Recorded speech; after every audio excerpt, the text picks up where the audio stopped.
Berarti dari tadi nampak dong.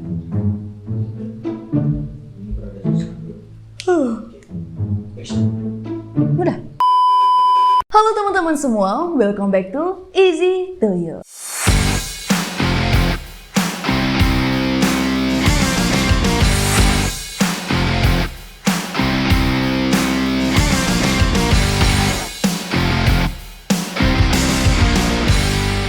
Kali ini kita akan membahas mengenai salah satu tempat yang paling menyeramkan di dunia. Nah, di mana tempat ini tuh menjadi salah satu tempat favorit bagi orang yang ada di negara tersebut untuk dapat mengakhiri hidupnya ataupun bunuh diri, teman-teman. Nah, jadi nama tempatnya itu adalah Aokigahara ataupun hutan tempat mengakhiri hidup yang terletak di Jepang.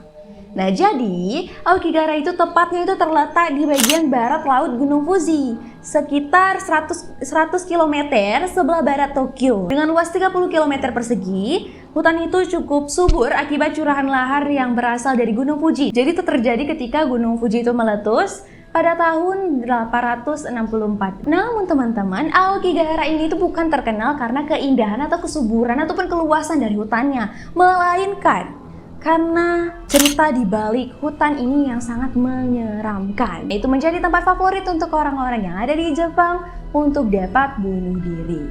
Nah, Aokigahara ini mulai pamor pada tahun 1961 nih guys. Dan kala itu, Tower of Waves yaitu novel karya dari Seiko Matsumono terbitan tahun 1961 yang berisi aksi bunuh diri dari sepasang kekasih. Dan ini tidak boleh dicontoh ya teman-teman ya.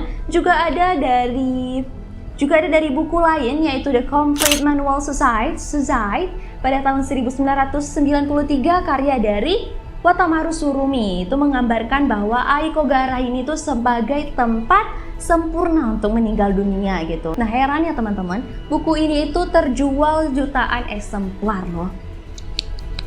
Beberapa film juga mengambil popularitas dari Aokigahara. Tidaknya ada 2 film yang terinspirasi oleh reputasi dari Aokigahara. Film yang pertama yaitu ada Sea of the Trees pada tahun 2015. Juga ada film horor nih, The Forest, film horor The Forest yang rilis pada tahun 2016 lalu. Nah, ada pula sejumlah acara televisi yang mengangkat mengenai Aokigahara dan mengulik tentang Aokigahara ini bukan hanya di negara Jepang aja, tapi di sejumlah negara yang ada di dunia.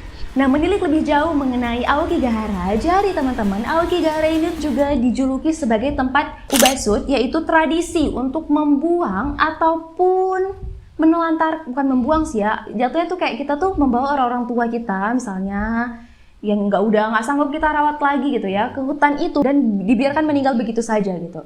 Di hutan tersebut, di hutan yang mengerikan itu kan sangat kurang ajar ya jadi anaknya ya. Walaupun istilah kalau di kita ini kan ada panti jompo gitu. Kita memberikan misalnya, misalnya kayak Allah, kita tuh antar orang tua kita tuh ke panti jompo gitu. Ataupun tapi berbeda dengan si tradisi ubasut ini tuh dimana orang-orang Jepang yang nggak sanggup lagi ngerawat orang tuanya, jadi mereka membawa orang tuanya itu ke hutan.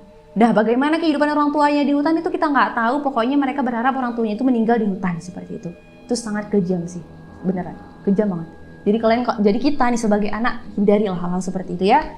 Rawat orang tua sebagaimana mereka merawat kita dari kecil.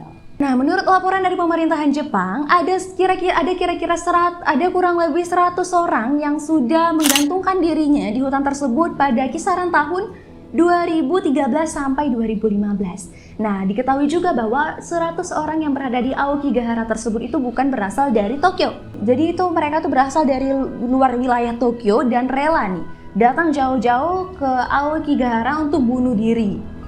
Ini nggak ngerti lagi lah ya, tapi yang mungkin pokoknya kalian jangan kayak gitu deh. Kalian yang mau bunuh diri jangan sampai ya. Pokoknya kalau bisa niat untuk bunuh diri itu jangan sampai ada gitu. Apalagi kalian rela-relain pergi ke Tokyo buat khusus bunuh diri di tempat bunuh diri, yaitu Aokigahara.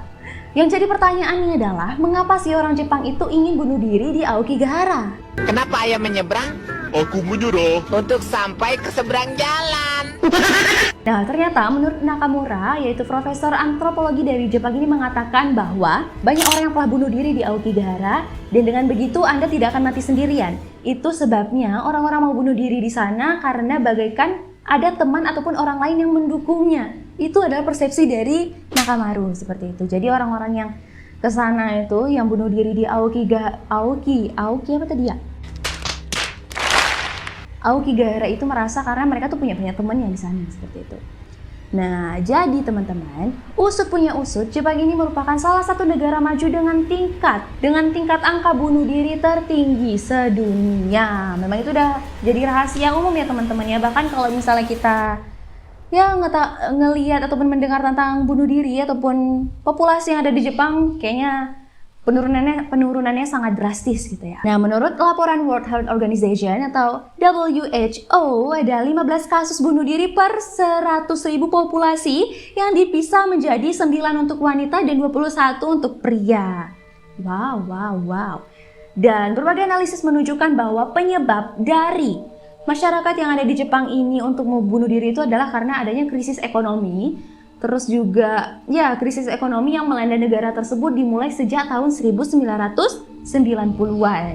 Nah, namun studi lain menyebutkan bahwa ada beberapa faktor yang menjadi masyarakat Jepang ini memiliki keinginan tinggi untuk dapat bunuh diri. Yang pertama itu mungkin karena adanya faktor akademis gitu ya, ataupun depresi, stres, terus mereka nggak dapat pekerjaan atau kelelahan bekerja juga bisa, atau juga tentang finansial ataupun pengangguran gitu ya. Sama aja sih nggak kerjaan. Nah, kata si Nakamura lagi nih teman-teman ya, bagi orang Jepang bunuh diri itu dianggap keputusan yang rasional.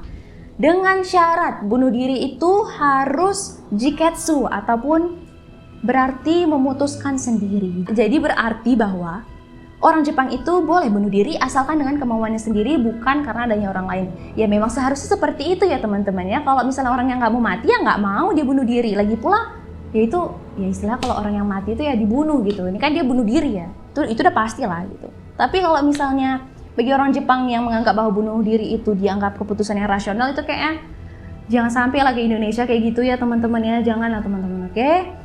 Nah, jadi karena adanya kasus tersebut, pemerintah Jepang ini tidak tinggal diam. Dari 10 tahun silam, pemerintah Jepang ini sudah memasang 10 rambu-rambu larangan bunuh diri, teman-teman. Yang diharapkan nantinya bisa para masyarakat yang ada di Jepang untuk tidak melakukan hal itu lagi. Tapi ya on progress lah ya, semoga ya. Dan alhamdulillah di Indonesia belum ada tempat seperti itu.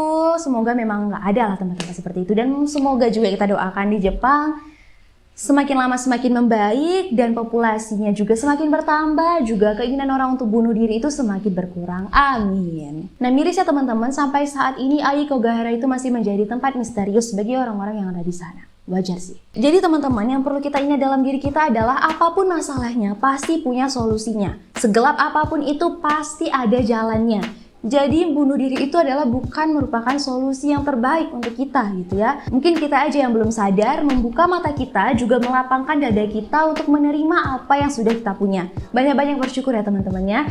Dan kalau misal teman-teman ada berpikir tentang keinginan untuk bunuh diri, tolong ingat orang-orang tersayang di sekitar kalian. Ataupun kalau saya ingat orang juga nggak apa-apa, ingat aja diri kalian sendiri gitu. Seberapa tangguhnya kalian, seberapa banyaknya cobaan ataupun rintangan yang udah kalian lewati hingga saat ini, kan kasihan gitu kalau misalnya hal-hal tersebut berakhir dengan sia-sia. Karena kalau misalnya dalam pandangan Islam sendiri, bunuh diri ini adalah perbuatan yang dosa besar teman-teman. Dan kalau misalnya teman-teman nanti pun berusaha ataupun kalian memang yakin gitu kan, kalau misalnya aduh aku bunuh diri di dunia selesai itu. Tapi di akhirat itu jauh lebih berkali lipat dengan stres ataupun rasa sakit yang kalian alami di dunia gitu. Jadi lebih baik lewati semua apapun itu, jalani, ikuti alurnya, insya Allah pasti ada jalannya. Ya, dan jangan lupa dekatkan diri pada Yang Maha Kuasa. Semoga video ini dapat bermanfaat buat teman-teman semua. Jangan lupa like, comment, and subscribe. Easy to you, easy to understand, and see you!